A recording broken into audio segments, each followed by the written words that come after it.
penyusunan dan pengembangan media pembelajaran berbentukan TIK.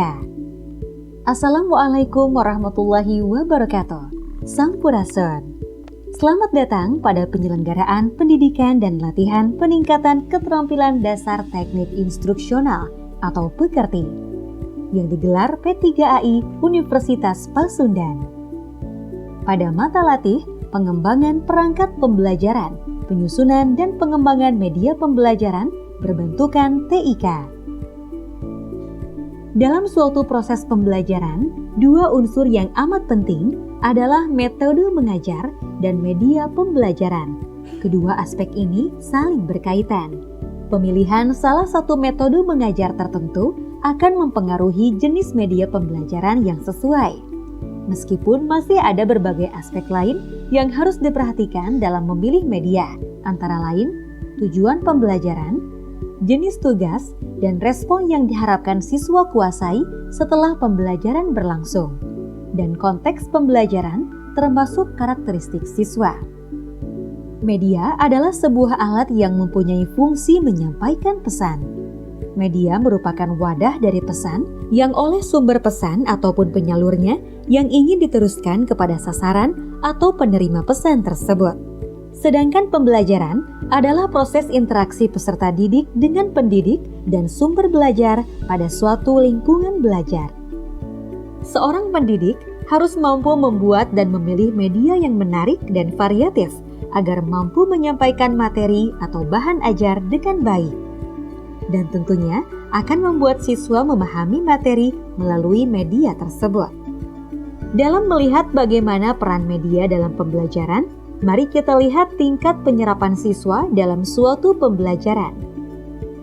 90% siswa menyerap dari apa yang dikatakan dan dilakukan. 70% dari apa yang dikatakan. 50% dari apa yang dilihat dan didengar. 30% dari apa yang dilihat, 20% dari apa yang didengar, dan 10% dari apa yang dibaca. Selanjutnya, kita akan membahas tentang konsep media pembelajaran.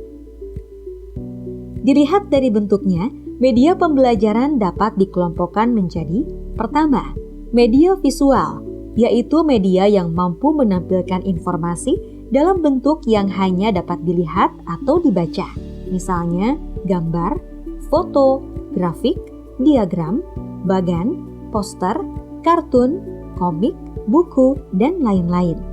Kedua, media audial, yaitu media yang mampu menyajikan informasi dalam bentuk yang hanya dapat didengar, misalnya radio, tape recorder, laboratorium bahasa, player MP3, dan lain-lain. Ketiga, projected still media, yaitu media yang memerlukan proyektor untuk menampilkan informasi dalam bentuk gambar atau tulisan yang tidak bergerak, misalnya transparansi slide, slide PowerPoint, microfilm, dan lain-lain. Keempat, projected motion media, yaitu media yang memerlukan proyektor untuk menampilkan informasi dalam bentuk gambar atau tulisan yang dapat bergerak, misalnya film, televisi, video baik VCD, DVD atau VTR, komputer, dan sejenisnya.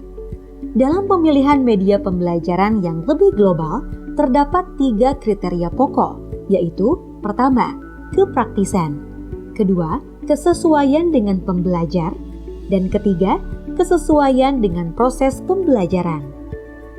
Sejalan dengan berkembangnya teknologi informasi, media pembelajaran aktif pun mulai dikembangkan dengan mengintegrasikan teknologi ICT ke dalam proses pembelajaran. Sejalan dengan hal tersebut, media-media untuk mengeksplorasi kecerdasan semakin mudah diwujudkan. Media pembelajaran yang dikembangkan bukan lagi media konvensional, melainkan sudah mulai beralih ke media pembelajaran ICT atau media yang menggunakan sistem informasi dan komunikasi serta menggunakan komputer sebagai sarana atau alatnya. ICT dalam pembelajaran dapat menjadi 2 peran, yaitu pertama, sebagai media presentasi pembelajaran, misal berbentuk slide PowerPoint dan animasi dengan program Flash. Kedua, sebagai media pembelajaran mandiri atau e-learning. Misal, peserta didik diberikan tugas untuk membaca atau mencari sumber dari internet, mengirimkan jawaban tugas, bahkan mencoba dan melakukan materi pembelajaran. Melalui e-learning, belajar tidak lagi dibatasi oleh ruang dan waktu.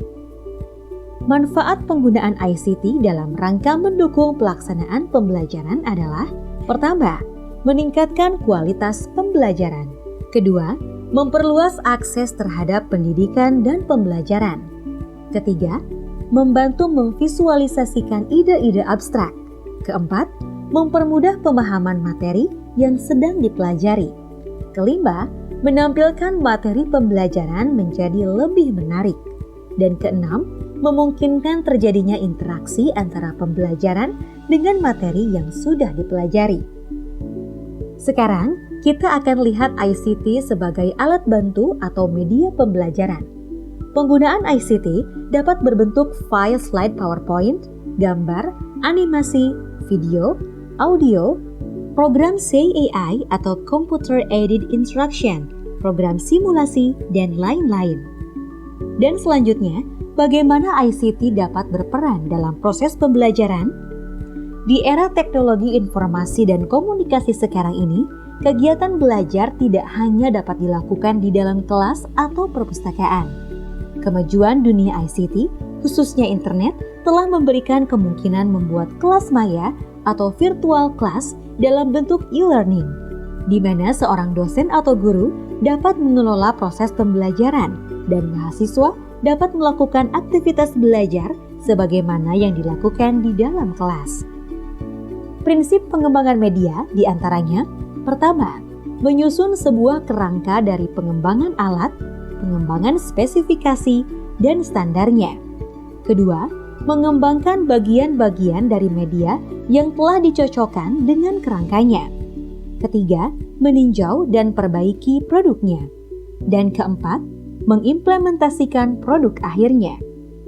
Secara umum, perangkat yang diperlukan untuk mengembangkan media pembelajaran berbasis ICT meliputi perangkat keras atau hardware dan perangkat lunak atau software.